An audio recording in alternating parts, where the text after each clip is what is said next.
Nama saya Eka Siska Handayani. Nama saya Huda Sabila. Nama saya Linda Rahayu. Pertemuan 17 pengambilan keputusan taktis. 1. Pengambilan keputusan taktis. Pengambilan keputusan taktis terdiri dari pemilihan di antara berbagai alternatif dengan hasil yang langsung atau terbatas. Beberapa keputusan taktis cenderung bersifat jangka pendek. Namun harus diperhatikan bahwa keputusan jangka pendek seringkali mengandung konsekuensi jangka panjang. Tujuan keseluruhan dari pengambilan keputusan strategis untuk memilih strategis alternatif sehingga keunggulan bersaing jangka panjang dapat tercapai. Langkah-langkah dalam pengambilan keputusan taktis antara lain: yang pertama, kenali dan definisikan masalah. 2. Identifikasi setiap alternatif sebagai solusi yang layak atau masalah tersebut. Eliminasi alternatif yang secara nyata tidak layak. Yang ketiga, identifikasi biaya dan manfaat yang berkaitan dengan setiap alternatif yang layak. Klasifikasikanlah biaya dan manfaat sebagai relevan atau tidak relevan, serta eliminasilah biaya dan manfaat yang tidak relevan dari pertimbangan. Yang keempat, hitung total biaya dan manfaat yang relevan dari masing-masing alternatif. 5. Nilailah faktor-faktor kualitatif. 6. Pilihlah alternatif yang menawarkan manfaat terbesar secara keseluruhan. Etika dalam pengambilan keputusan taktis.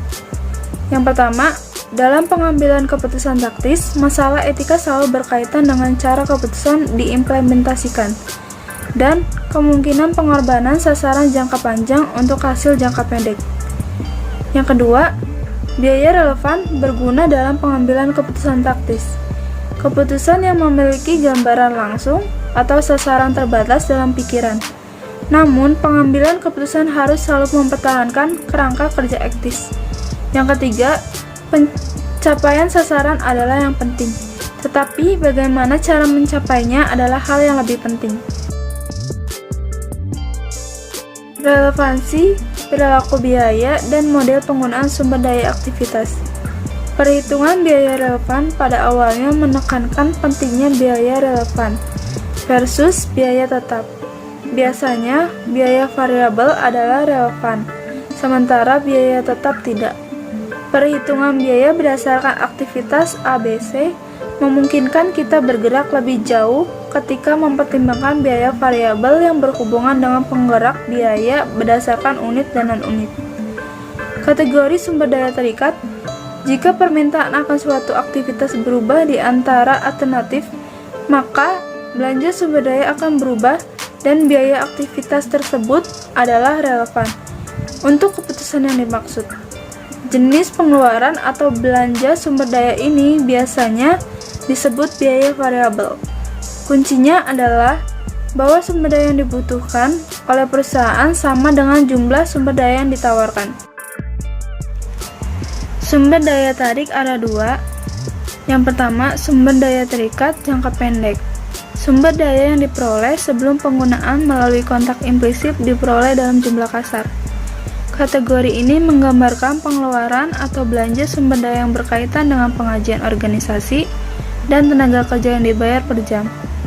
Perubahan pengeluaran atau belanja sumber daya dapat terjadi dalam dua cara. Permintaan sumber daya melebihi penawaran, dan permintaan sumber daya turun secara permanen, dan penawaran melebihi permintaan sehingga kapasitas aktivitas berkurang. Yang kedua, sumber daya terikat beberapa periode. Pengeluaran sumber daya periodik seperti penyewa pada dasarnya tidak tergantung pada penggunaan sumber daya. Untuk kategori sumber daya untuk beberapa periode, perubahan permintaan aktivitas di antara alternatif tampaknya jarang memengaruhi pengeluaran atau belanja sumber daya, dan karena itu tidak relevan bagi pengambilan sumber taktis.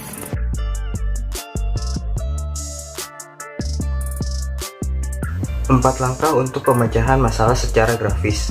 1. Buat grafis setiap kendala. 2. Identifikasi seperangkat solusi yang layak. 3. Identifikasi semua nilai titik sudut dalam seperangkat solusi yang layak. 4. Pilih titik sudut yang menghasilkan nilai terbesar untuk fungsi tujuan. Biaya relevan. Biaya relevan adalah biaya masa depan yang berbeda pada masing-masing alternatif. Semua keputusan berhubungan dengan masa depan. Karena itu, hanya biaya masa depan yang dapat menjadi relevan dengan keputusan ilustrasi biaya relevan. Meskipun biaya masa lalu tidak pernah menjadi biaya relevan, biaya-biaya tersebut seringkali digunakan untuk memprediksi jumlah biaya masa depan. Ilustrasi biaya masa lalu yang tidak relevan mencerminkan suatu alokasi biaya yang tidak dikeluarkan. Penyusutan adalah biaya tertanam, yaitu biaya yang tidak dapat dipengaruhi oleh tindakan apapun di masa depan. Biaya tertanam adalah biaya masa lalu. Biaya-biaya tersebut akan selalu sama pada setiap alternatif dan karena itu tidak relevan. Konsep biaya relevan untuk berbagai pengambilan keputusan. 1. Biaya diferensial adalah biaya yang akan datang yang berbeda di antara berbagai alternatif pengambilan keputusan yang mungkin dipilih. Konsep biaya diferensial dapat digunakan untuk berbagai analisa pengambilan keputusan seperti menerima atau menolak pesanan khusus, membuat atau membeli suatu bagian produk, dan sebagainya. 2.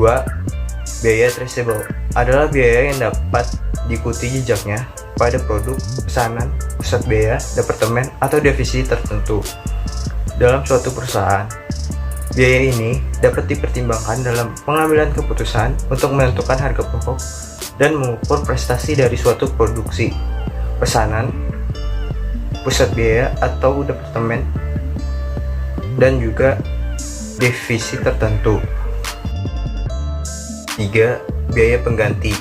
Biaya pengganti adalah biaya yang berhubungan dengan pergantian suatu aktiva atau jasa yang akan terjadi di waktu yang akan datang pada saat diadakannya pergantian.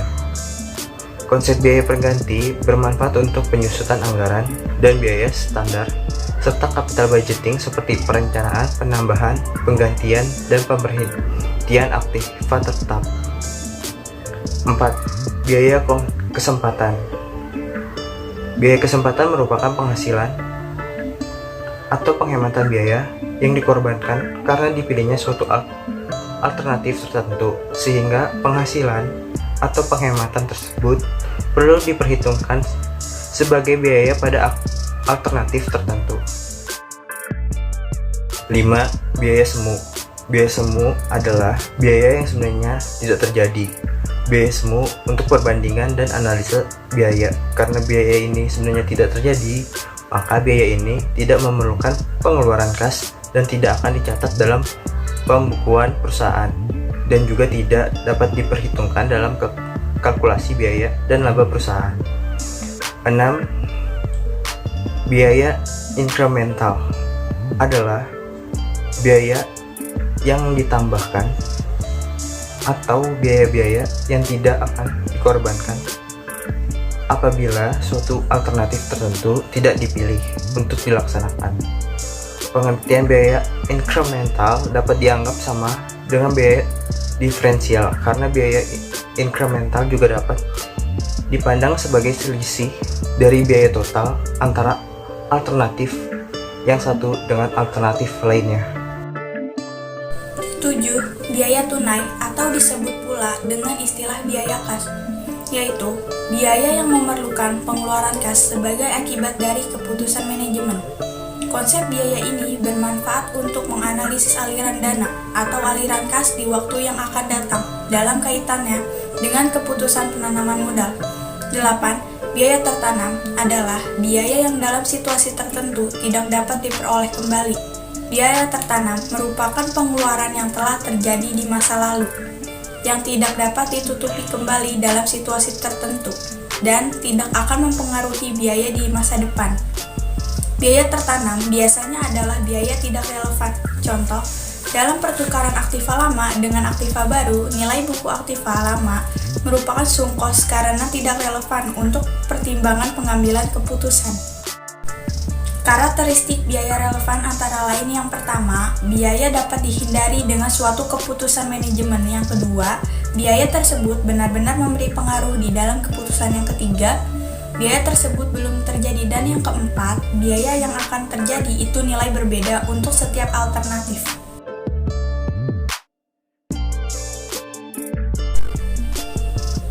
Cara menentukan apakah biaya itu relevan atau tidak antara lain, yang pertama, mengumpulkan seluruh biaya yang terkait dengan masing-masing alternatif. Yang kedua, mengeliminasi biaya terbenam atau sunk cost. Yang ketiga, mengeliminir biaya yang jumlahnya tidak berbeda. Beberapa permasalahan yang pemecahannya menggunakan konsep biaya relevan antara lain: A. Keputusan menerima atau menolak pesanan khusus. B. Keputusan pemanfaatan kapasitas menganggur. C. Keputusan pemanfaatan kapasitas yang terbatas. D. Keputusan pengganti aktiva tetap. E. Keputusan penyewaan atau penggunaan sebagai kapasitas. Aplikasi biaya relevan yaitu 1. Keputusan membuat atau membeli. 2. Keputusan pesanan khusus. 3. Keputusan meneruskan atau menghentikan. 4. Keputusan menjual atau memproses lebih lanjut.